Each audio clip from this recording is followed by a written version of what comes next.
आज का question number है 28 नंबर क्वेश्चन क्या बोलता है, पढ़कर समझते हैं।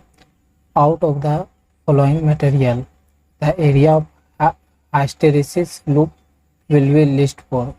बोल रहा है कि इस चारों जो ऑप्शन में चारों मटेरियल है उसमें सबसे ज़्यादा एरिया ऑफ हिस्टेरेसिस लूप किसका कम है। मतलब हिस्टेरेसिस लूप जो है उसका एरिया जो सबसे ज़्यादा किसके कम है। तो देखिए इसके लिए सॉल्यूशन देख लेते हैं। इसके लिए हिस्टेरेसिस लूप जो है एरिया ऑफ हिस्टेरेसिस लूप जो है ऑप्शंस अगर देखा जाए तो सबसे ज़्यादा कम है आपका किसका, सिलिकॉन स्टील का। अब बोलेंगे कि इसी का क्यों कम है, तो याद रखिएगा कि सिलिकॉन स्टील का जो हिस्टेरेसिस लूप बनता है, ठीक है, जो हिस्टेरेसिस लूप ये H, ये -H मतलब ये मैग्नेटाइजिंग फोर्स, ये B और ये B, ये मैग्नेटिक फील्ड और ये मैग्नेटिक फील्ड डेंसिटी, ये फ्लक्स डेंसिटी, ये फ्लक्स डेंसिटी, ठीक है। तो हिस्टेरेसिस लूप जो हमारा बनता है वो कुछ कैसा बनता है,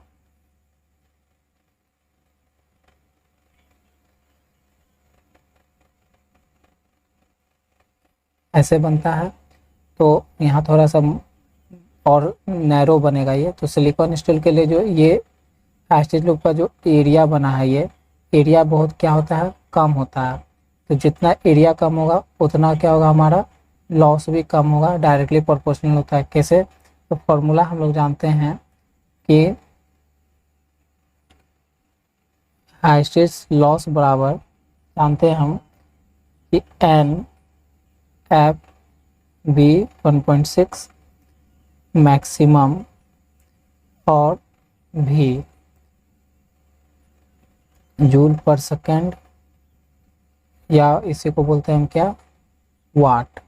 ये हमारा क्या हो जाता है, हिस्टेरेसिस पावर लॉस भी बोलते हैं, या इसी को हम लॉस का फॉर्मूला भी बोलते हैं। इसको हम कौन सा फॉर्मूला जानते हैं,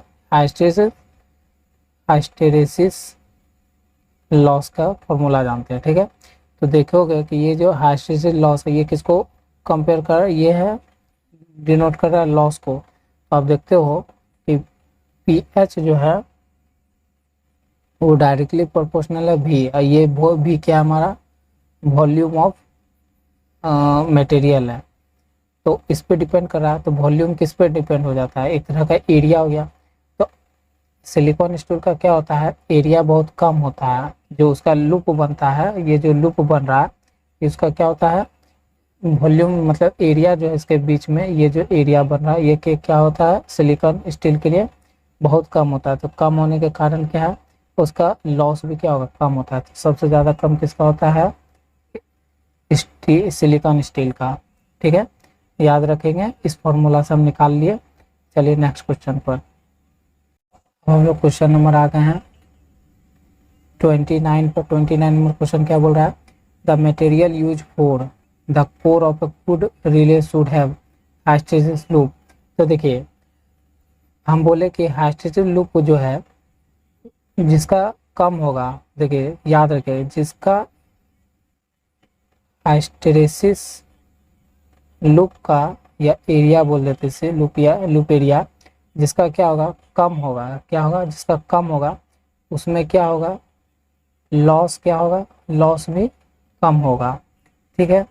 तो जितना हिस्टेरेसिस लूप का एरिया कम होगा उतना उसमें लॉस कम होगा। तो सबसे ज़्यादा कम हमारा क्या होगा, नैरो ही होगा। तो जिस हिस्टेरेसिस लूप का एरिया नैरो होगा उसमें क्या होगा, लॉस कम होगा। तो हम ज़्यादा करके उसी को प्रीफर करेंगे। तो यहाँ से ऑप्शन हमारा क्या हो जाएगा, थर्ड वाला, ठीक है। ये सब रिमेंबर टाइप का है और MCQ बनाते चलेंगे आगे। चलिए नेक्स्ट क्वेश्चन। अब हम क्वेश्चन नंबर आ गया 13 पे। 13 नंबर क्वेश्चन क्या बोलता है कि the magnetic material use for should have a large hysteresis loop. वह मैग्नेटिक मटेरियल चारों ऑप्शन में बताना है जिसका सबसे ज़्यादा लार्ज हिस्टेरेसिस लूप मतलब एरिया जो होता है, ये जो हम बनाते हैं इससे, ये जो हम बनाते हैं ये जो एरिया है ये वाला हिस्टेरेसिस लूप का, ये सबसे ज़्यादा किसके अंदर पाया जाता है। तो ये आपका याद रखना, ये पाया जाता है सबसे ज़्यादा परमानेंट मैग्नेट्स का। इसका सबसे ज़्यादा एरिया पाया जाता है। तो ये हो जाएगा ऑप्शन थर्ड। और 31 नंबर क्वेश्चन क्या बोल रहा है? 31 नंबर क्वेश्चन बोल रहा है कि when transfer primary is fed from AC its core heat up due to। बोलता है कि जब हम ट्रांसफार्मर का प्राइमरी जो है इस fed from AC it's core heat up due to, क्यों हीट हो रहा है? जैसे ट्रांसफार्मर मान लीजिए ये प्राइमरी वाइंडिंग उसका बना है, ठीक है। जब इसको हम क्या करते हैं, सप्लाई देते हैं तो करंट फ्लो होता है, तो करंट फ्लो होता है इस कोर में, ठीक है। ये तो ये क्या है हमारा प्राइमरी वाइंडिंग्स है। तो इसमें बोल रहा है कि जब हम सप्लाई देते हैं तो उसमें करंट फ्लो हो रहा है, तो उस कोर में हीट अप क्यों होने लगता है? हीट इसलिए होने लगता है क्योंकि वहाँ पर किसका लॉस होने लगता है? हाइस्टेरिक्स लॉस के कारण होता है। किसके कारण होता है? हाइस्टेरिक्स लॉस, याद रखना है। चलिए नेक्स्ट क्वेश्चन पर आगे बढ़ते हैं। अब वो क्वेश्चन नंबर हम आ गए हैं कितना पर? क्वेश्चन नंबर आ गए हैं 32 पर। 32 नंबर क्वेश्चन क्या हो रहा है? Hysteric loss can be reduce by. हम हाइस्टेरिक लॉस को कैसे रिड्यूस कर सकते हैं? तो हमने अभी आपको बताया कि हाइस्टेरेसिस लॉस जो है डिपेंड करता है किस पे? एरिया पे डिपेंड करता है। तो एरिया जितना छोटा होगा तो लॉस कितना होगा?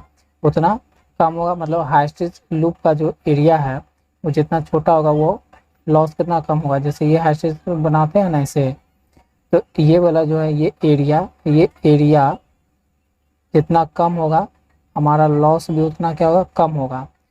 तो इसको हम कैसे करते हैं? हाइस्टेरिक लूप को हम किसी भी मटेरियल का कम कैसे कर सकते हैं? तो उसका एरिया को छोटा रख के। तो using material for narrow hysteric loop, मतलब जो लूप है उसको हम क्या कर सकते हैं? छोटा करके यूज करेंगे तो हमारा लॉस, हाइस्टेरिक लॉस जो है वो कम हो जाएगा। तो ऑप्शन सेकेंड हो जाएगा इसका राइट आंसर।